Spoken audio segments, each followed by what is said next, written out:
रिश्तेदार वो लोग जिन्हें तुम्हारे घर आने का बस एक छोटा सा बहाना चाहिए। तुम दोपहर में अपनी प्यारी मीठी नींद लेने जा ही रहे होते हो कि अरे बेटा मैं थोड़ा पास में ही आया था तो सोचा तुम्हारे घर आ जाता हूँ। पर मैं तो जंगलों में रहता हूँ। जंगलों में क्या करने आए थे? कहीं मेरा घर तो जलाने नहीं आए थे? जैसे तुमने मेरा फ्यूचर जलाया मेरे घर वालों को मुझे इंजीनियरिंग करवाने का बोल के। रिश्तेदारों के पास ना एक बहुत भयानक शक्ति है। ये तुम्हारे मम्मी पापा का दिमाग चेंज कर सकते हैं। बच्चा बोल रहा था कि क्रिकेटर बनना है तो हमने सोचा चलो क्रिकेट एकेडमी ज्वाइन करवा देते हैं।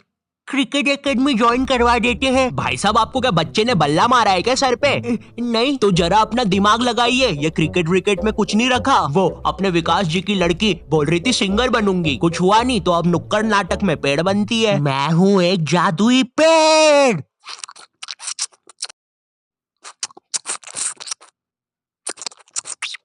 क्या हम ये पेड़ का रोल हटा सकते हैं? वैसे भी ये नाटक खरगोश और नेवले की जुगलबंदी के बारे में है। और क्या मुझे कोई बताएगा इधर असली नेवला किसने छोड़ा?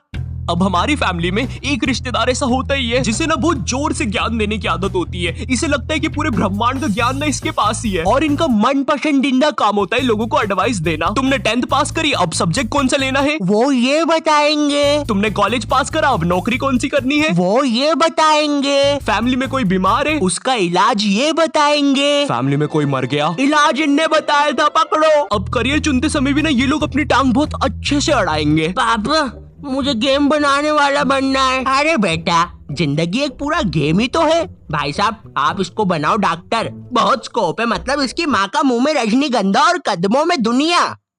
नहीं पापा डॉक्टर तो नहीं पापा, इतनी पढ़ाई से तो मजदूर बन जाऊंगा मैं, लेकिन डॉक्टर तो।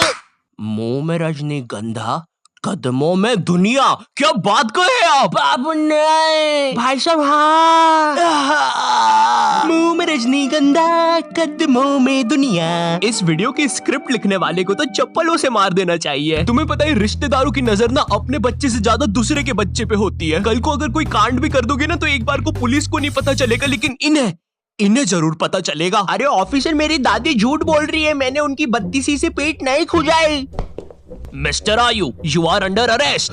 लेकिन आपके पास तो मेरे खिलाफ कोई सबूत ही नहीं था। हाँ सबूत नहीं था, लेकिन अब है। मिलो तुम्हारे फूफे से। इनने बिजली के खंबे पे चढ़ के तुम्हारी क्राइम करते हुए फोटोज खींची है। हालांकि वो बात अलग है, खंबे से नीचे उतरते समय इनकी पैंट के साथ चड्डी भी फट गई, लेकिन उसका टेंशन तुम मत लो। पैंट और चड्डी दोनों सही सलामत दर्जी के पास पहुंच चुकी है। वो सुबह तक रफू करके दे देगा, शाम तक। और ये रही तुम्हारी फोटो। गिरफ्तार कर लीजिए मुझे। अब जब भी रिश्तेदार तुम्हारे घर आते हैं तुम्हारे मम्मी पापा तुम्हें उनसे बातचीत करने के लिए बोलते हैं और तुम्हें नहीं पता होता क्या बात करनी है। इतनी अजीब सिचुएशन बनती है ना उस समय। और बेटे कुछ नहीं अंकल, यूं ही।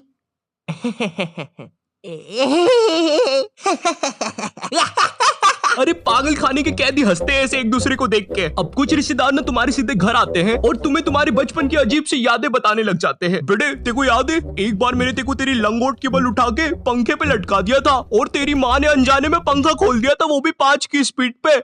मरते मरते बचा था तू। उस समय तुम्हारे दिमाग में बस एक ही बात आ रही होती है, कौन है ये आदमी और बचपन में ये मुझे क्यों मारना चाहता था। बेटे याद है एक बार तू खुले में मूत रहा था तो तेको एक बंदर ने आके पकड़ लिया था। इतनी बेकार यादें बताएंगे तुम्हें बचपन की, और पता नहीं बटवे के कौन से कोने में इनके पास वो फोटो भी रखी होती है। ये देखो नुन्नी खींच ली थी बंदर ने इसकी। अब ये तो ना फिर भी ठीक है। तुम्हारे साथ कभी ऐसा हुआ है तुम आराम से एक चड्डी में बैठे हो और जेल जैसे कटोरे में दाल चावल खा रहे हो, ठंडी ठंडी हवा चल रही है और सब कुछ मस्त चल रहा है, लेकिन एकदम से तुम्हारे घर पे 10 रिश्तेदार आ जाते हैं।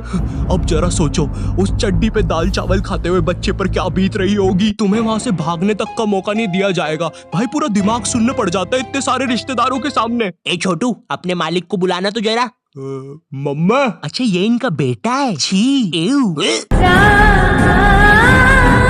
अब ये रिश्तेदार ने काफी अलग अलग प्रकार के आते हैं। जैसे फैमिली में कोई बहुत बूढ़ा दादाजी नहीं होता है जिसके दिल की जगह भी बैटरी लगी होती है, इसे परिवार वाले मरने ही नहीं देते। इन्हें कुछ हुआ फट से ऑपरेशन, भाई आधा रोबोट बना के रखा है दादाजी को। उधर दादाजी का 150वां जन्मदिन बनाया जा रहा है। हैप्पी बर्थडे दादाजी। वो दादाजी बेचारा अपनी बैटरी के दोनों वायर पकड़ के बोल रहा है, बेटा मार दो मुझे प्लीज, कोई मार दो। अब पीछे तुम्हारे पापा तुम्हें कोल्ड ड्रिंक उड़ाने से मना कर रहे हैं, क्योंकि अगर कोल्ड ड्रिंक का एक भी बूंद दादाजी की बैटरी पे गिरा तो तुम्हारा दादाजी टाइम बम की तरह फट जाएगा। खैर जो भी कह लो, रिश्तेदार हमारे घर से जाते समय अपनी पोटली से थोड़ा धन वो हमें भी दे के जाते हैं, भले वो 20 रुपए का लुल्ली नोट हो या 100 रुपए का करारा नोट हो। पर सवाल यहाँ पे ये नहीं है, सवाल ये है कि रिश्तेदारों के साथ इतनी मारामारी के बाद क्या वो 20 रुपए का लुल्ली नोट काफी था या नहीं, मुझे नहीं पता। मुझे बस एक चीज पता है, सब्सक्राइब करो। चाहे तो ये 20 रुपए का लुल्ली नोट ले लो, लेकिन सब्सक्राइब करो। मेरी आंखें तुम पे ही है, करो अभी। मेरे बच्चे के लिए कर दो यार। हे, क्या तुम्हारा बच्चा मेरे बच्चे से दोस्ती करेगा? चले जाओ यहाँ से तुम्हारा बदसूरत बच्चा लेके। वो जा रहा हूं, मैं जा रहा हूं, बस चला ही गया। ये मेरा सेकंड चैनल है और ये मेरा इंस्टाग्राम है, तो यहाँ पे भी फॉलो सब्सक्राइब कर देना। अब मुझे भी जाना है क्योंकि मेरे बच्चे का पेट खराब है और कर दी उल्टी।